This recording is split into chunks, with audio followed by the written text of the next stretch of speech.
Yeah, I just wanna be the greatest. Everybody knows my name, shit. I'ma have this whole fucking game list. What's up, guys? Duxworthe here, and we're back with another wrestling reaction video. I was gonna do something more gaming status, but I don't know. I just feel like more wrestling. So we're over at Parts FunKnown. Go follow them, check them out. They're one of the bigger wrestling news and information sites out there, and they do a lot of fun content lists, tier lists. They have a thing called Quizlemania where they do like wrestling related quizzes with different people, and it's a contest, whatever, blah blah blah blah blah. And then they have videos by this man, Adam Blampede, how Adam would book. Now, I haven't actually watched this one. I missed this one, so that's a good thing. But this is how Adam would book Retribution. Adam Blampede, to me, is one of the best fantasy bookers on YouTube. This dude is super smart. He gets it. He gets wrestling. I will say that a lot of his stuff is grandiose, and some of it I just think couldn't come to fruition in the real world. Just with talent and things like that. But he likes to do perfect world situations, so let's see. Let's see where he goes from here, guys. So we're gonna get into this, how Adam would book Retribution on on the channel Parts FunKnown. You can check them out. Link will be in the description below. And here we go, guys. Or not. Gotta let that. Hello, I'm Adam, hailing from Parts FunKnown, and welcome to how... Wait, what's going on? Oh my god! Oh, is that Retribution? Oh my god! Stop it! Stop it now! Oh goodness! Oh, Retribution! Wow. My name's Bevel, and I've overthrown for justice. For too long, people working for Parts FunKnown have earned money making YouTube videos, and that's disgusting. So me and my friends, Thresher, Dump Chain, Bandwidth, What the hell? Belch, This is dumb as hell. Doorknob, Bebop, Rocksteady, Thresher, Sausage, Quorn. I think he's just saying words at this point. Electric screwdriver. We're not going anywhere until the corporate sellouts who make money producing YouTube videos for Parts FunKnown pay me and me friends money as well. Oh, thank you very much. Let's just put my John Hancock on here. Oh, I've now achieved my goal, apparently. Bye now. Wow. That's basically what Retribution did. Well, that was shit.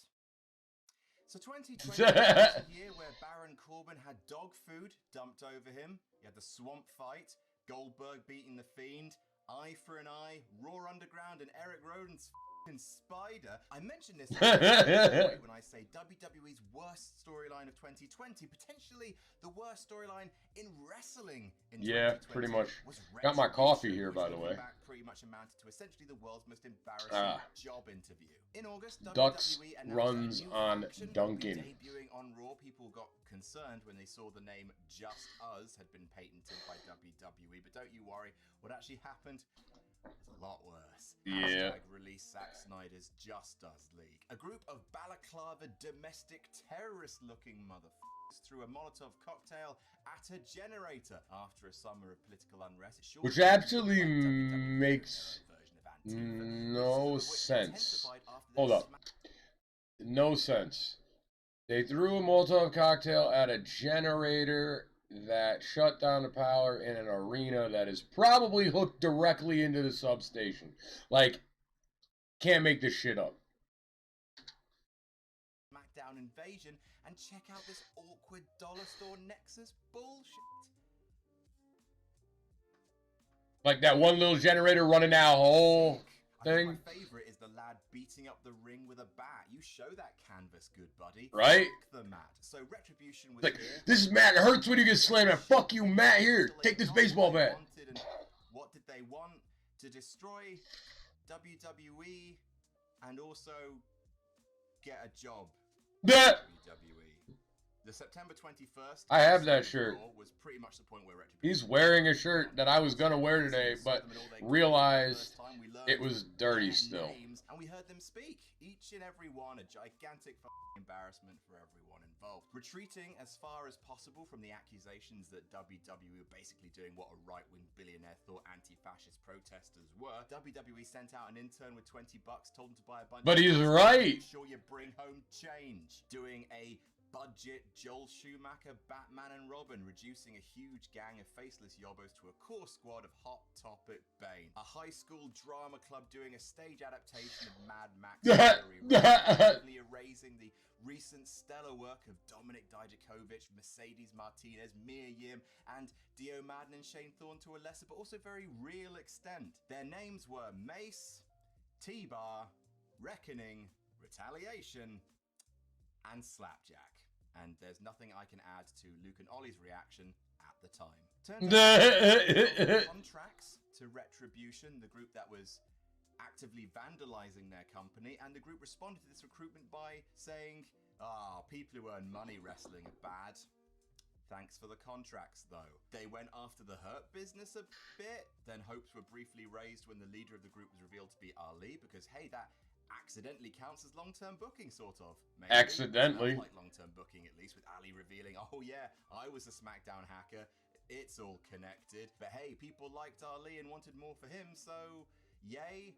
Except, alas, nay. Over the following months, the team went from interrupting Raw main events to being briefly destroyed by The Fiend, bullying Ricochet for ages, feuding with The New Day, and then the group broke up on the Fastlane pre-show. On the pre-show. As a failed Invading Force storyline, but at least they main evented SummerSlam. Retribution members had 2 pay-per-view matches. Ali spending 10 minutes in the Men's Royal Rumble, and at Hell in a Cell, Lashley squashing Slapjack in 4 minutes. That's it. In terms of bell-to-bell minutes on pay-per-view, Tamina received more match time over WrestleMania weekend than Retribution. Wow, that's crazy. Nobody meaner. So Mercedes Martinez. Nobody, huh? That's crazy. T-Bar and Mace have been unmasked on Raw, but they're still called T-Bar and Mace and cutting promos. And Ali is missing in action, posting tweets like this saying he just wants to fall in love again. So bad luck, talented people, I guess. Let me have a go. All right, here we go. Let's see how he would do this. I'm gonna try not to pause so much because darkness, my old friend. I mean, this video will be long as hell. Saying no and running away, and then just having credits for 8 minutes. Look, I'm not gonna rebook Slapjack and the gang. You can't make me. I'm going to rebook an invading force in WWE that also has the name Retribution. Which makes more sense. So the big question is, who wants Retribution against WWE? A large group of people who have been misused by WWE, chiefly the main roster, who feel betrayed by WWE, have a common background, maybe even a common origin, a place they all come from, but then the main roster crushed their spirit. Let's do it.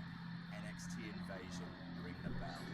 It starts that makes sense. No cinder blocks through glass doors. Forgot about that one. Maybe Retribution was good after all. Instead, for weeks, people are found beaten up backstage with Retribution spray painted on the wall over their body. The first is the only just returned Sami Zayn. Next week, Aleister Black. The week after, Kevin Owens, Chad Gable. This happens for a few weeks until the Raw before Clash of Champions, where instead, spray painted above the wall over the body of Andrade is the word Sunday. At Clash of Champions, there's a semi-main singles match. IC champion Sami Zayn versus IC champion AJ Styles, who's held the belt continuously since May, not losing it to Jeff Hardy. Sorry, Jeff. Give the match 15 minutes at least. Try to remind everyone how good Sami Zayn is before the ref goes down. While the ref is down, 3 dudes in balaclavas run in and brutalize AJ Styles. They rip off their masks to reveal themselves Johnny Gargano, Tommaso Ciampa,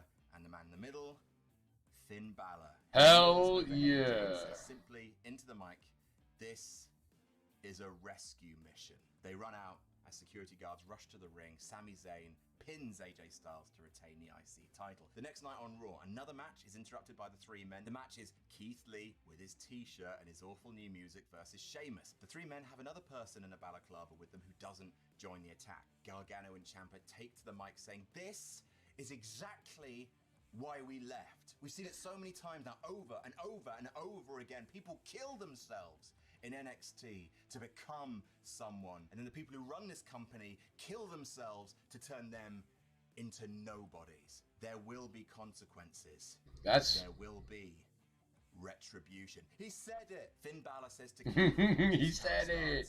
It starts well, but then you get lost. Keith, come home before you get lost along the way.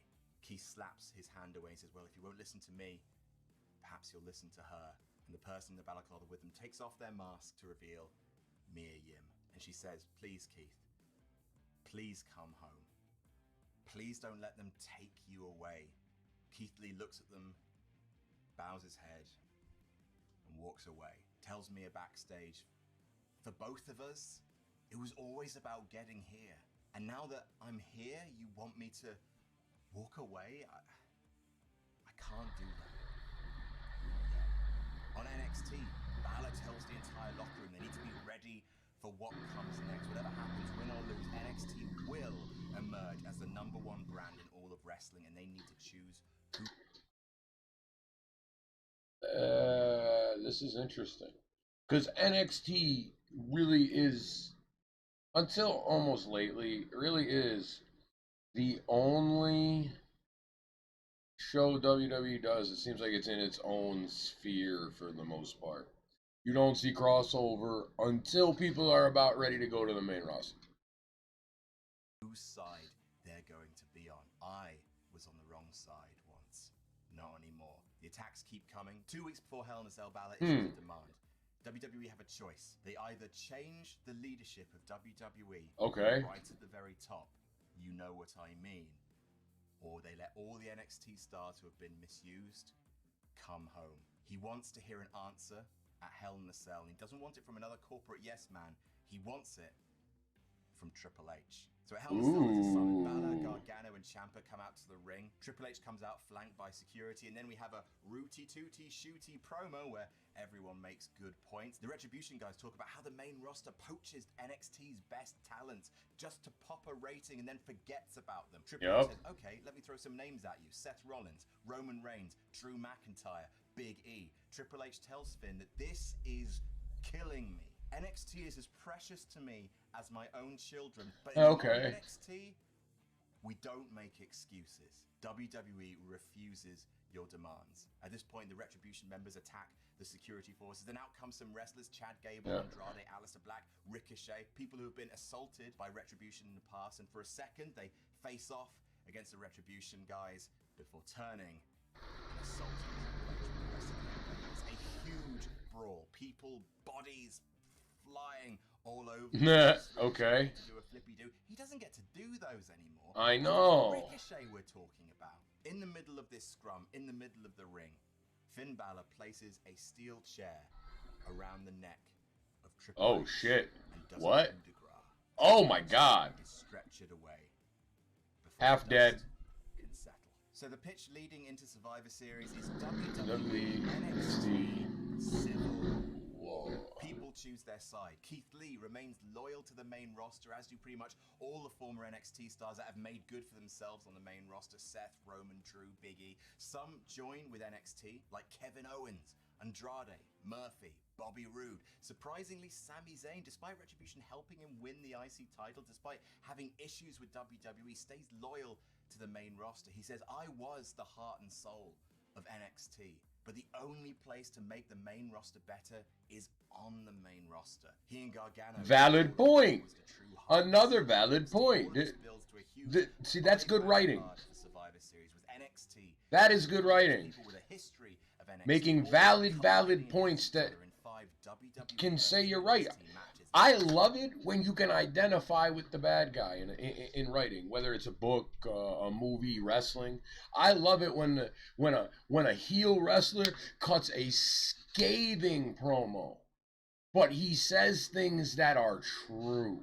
He just paints it in a light that makes him look shitty so that you're supposed to, you know, be the bad guy. I love that.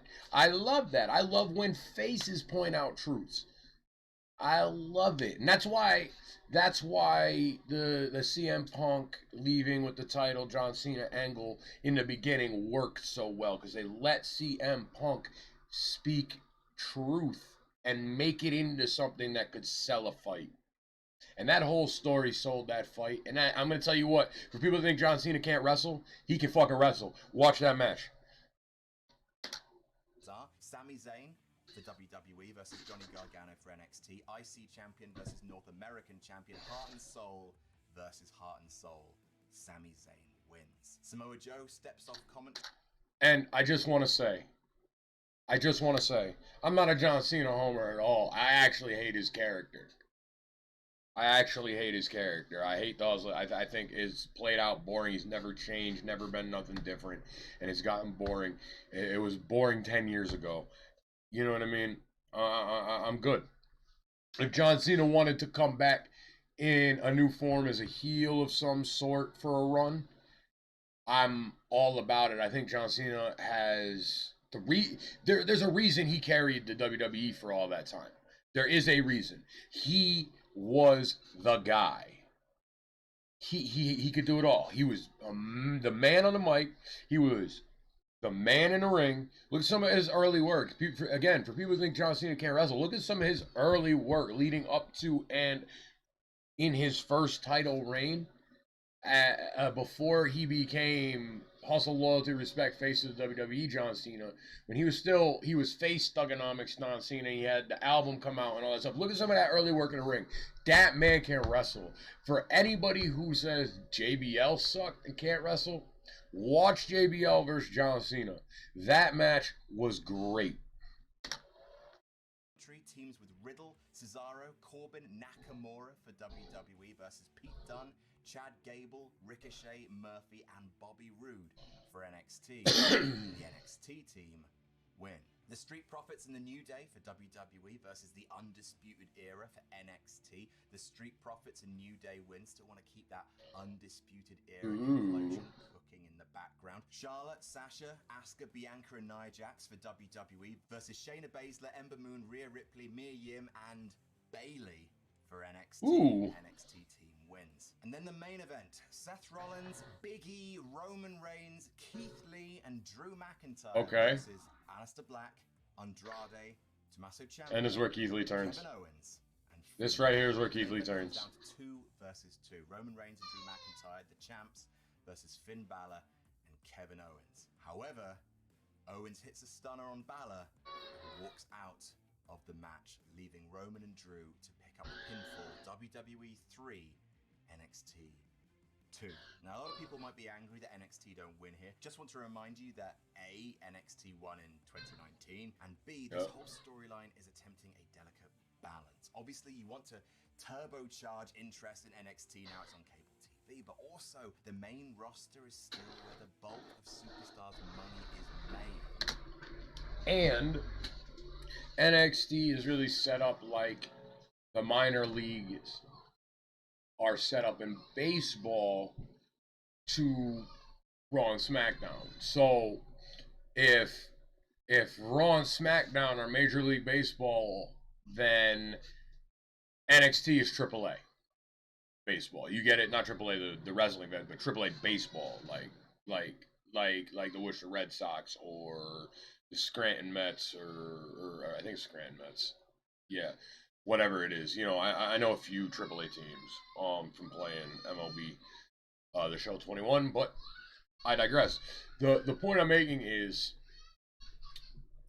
you can't reasonably expect people on NXT to be better than all those big name stars.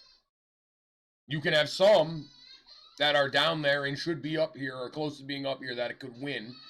But in the big main event match of this thing, he's right. WWE's team should win.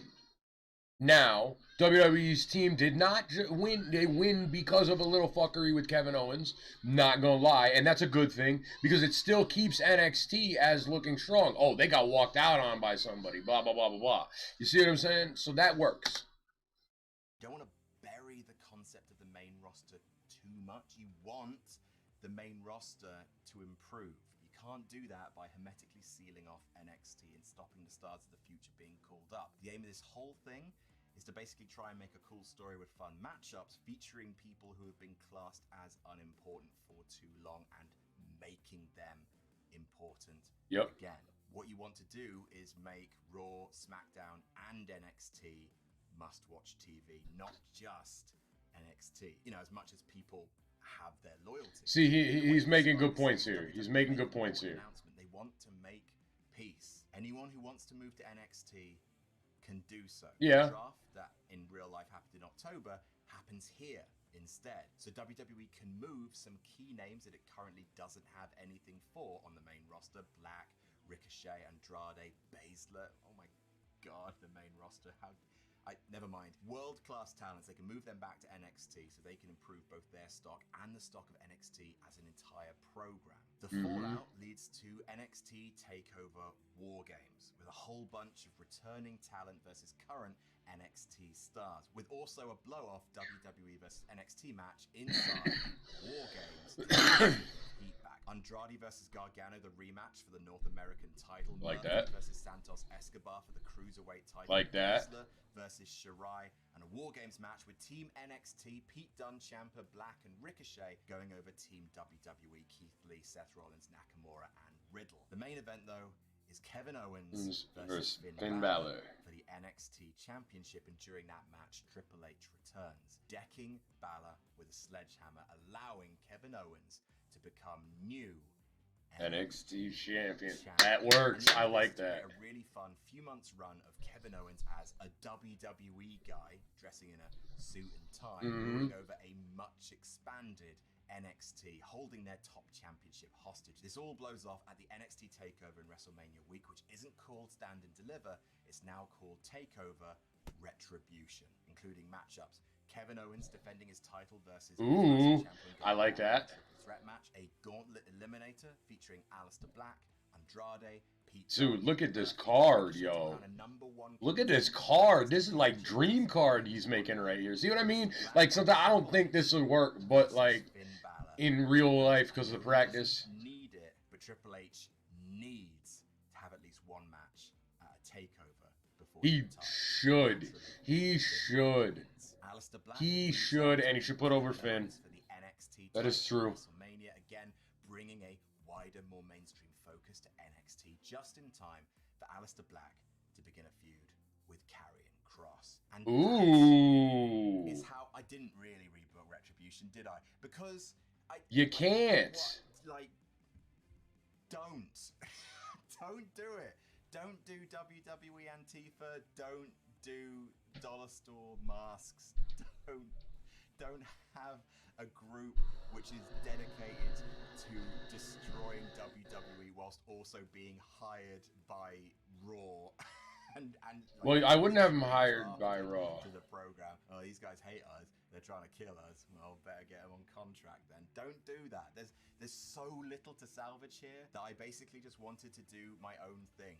An NXT invasion, you know, and they do actually want Retribution. And like, if you're gonna do the NXT invasion storyline, which loads of people, I think he missed something that he could have done it. Good or not, if you're gonna do an NXT invasion, at least do it at a point where everyone's in the same state. Might as well. So that is how I would book Retribution. Was there not enough masks in it for you? Let me know. Nah, I think he's missing two key points about this though. This could be, because Retribution was formed right around the time last year during the pandemic where they released Zack Ryder and them. So, you know, I think personally he's missing a whole key aspect. What if you take that and don't actually release those people? Rusev, Zack Ryder, Heath Slater. and you build the Retribution angle around them. You can still use the dumb names and the fucking masks. You don't have it so they're under contract. And for months, just randomly, it could happen on any Raw, any night, but not every night. They are shutting certain shit down. So they either come out the crowd, or they attack somebody in a parking lot, or they do other things that would stoke those flames, right? Right? And then you have something happen where one of them gets caught up. A lower one. Maybe, you know, if I were booking it, I'd have it be the Heath Slater. Heath Slater's kind of the weaker link of the group, in my opinion. If you're going to make a Rusev, Rusev's the main man. Because we're going to use this to push Rusev. You know what? I'm going to rebook Retribution using that thing. I got to go back and do a little research, see who was released, and I'm going to show you how you could do it, not using NXT, but using that concept of we fired these people, but then still have them under contract, really release them. And this is the whole thing. We're really going to release you from your contract. Then we're going to sign you to a new contract for X amount of time in secret. And then you guys are going to come back playing these parts, trying to get Retribution for being released. Retribution. And then you don't have to run the Antifa angle. Don't even make it like that in Black Mass, setting fired shit and acting like whatever that he thought you wanted them to be. You know what I mean? They are Retribution. They wear masks to hide who they are because people would know who they are if they just walked into the Raw. They come out of weird places, and we set it up like whether it's, you know, because it's happening in the Thunderdome, and they were part of WWE. They have friends that are on staff and stuff like that. So you set it up where you start finding out, oh, they paid off this person to let him in the back door this time. Oh, they paid off this person to let him through here. Oh, they paid off this person to let him in here, and they beat this dude up. You know what I mean? Things like that. You know, I'm going to do a whole video on that, I think. All right, guys. If you like what you're seeing here, and I know I didn't do a lot of talking because I wanted to let him air and let you hear what he was saying, but I want to get into it. I think he's wrong. I do think he's wrong. I think there's a lot more you could salvage from this. It would be the same concept of Retribution as the WWE wanted, just shown in a different light. Instead of being NXT, you have people that you released, right? And then they come back one thing and they start shutting shit down. They ruin title matches at pay-per-views type shit. They are big in the shit. And then when you get the leader should be somebody inside of WWE that wasn't released. It's somebody's best friend. Jinder Mahal, Heath Slater. And Jinder was a former WWE champion now. And they released his boy. And he's like, you know what? And then I lost my WWE, and I haven't got a shot at it since. And now you get rid of the Indian part of it for a while. We remember that stuff. But he's just mad. He's just mad about, how he's treated. Now he's jobbing again to people. And how he's been treated and all this stuff. He's mad about that, right? And then they fire Heath Slater, one of his best friends. So guess what happens? He didn't get fired, so he's there so he's the inside man. And he goes, oh yeah, do me a favor, just leave this back door. He's the one facilitating it. But it's the people that are getting paid off that get caught. I'm gonna do a whole video on it. I think, Adam, you could use this concept in a different way. I like what he did here, but he took this as an opportunity to book something he wanted to see. This is not rebooking Retribution at all. But anyways, enough on that. We're gonna get back to it. I will be on Twitch later today streaming NHL, EA Sports NHL 21. Starting a career mode in that. So check me out. That'll be around 4 p.m. Eastern time. And make sure that if you like this content, please subscribe. Let me know you like it by hitting that like button. You know what I mean? Hitting that bell icon if you want to be updated with more of this stuff, and hitting that comment. Give me a comment. Let me know what you think. All right. Have a good one, guys. Until next.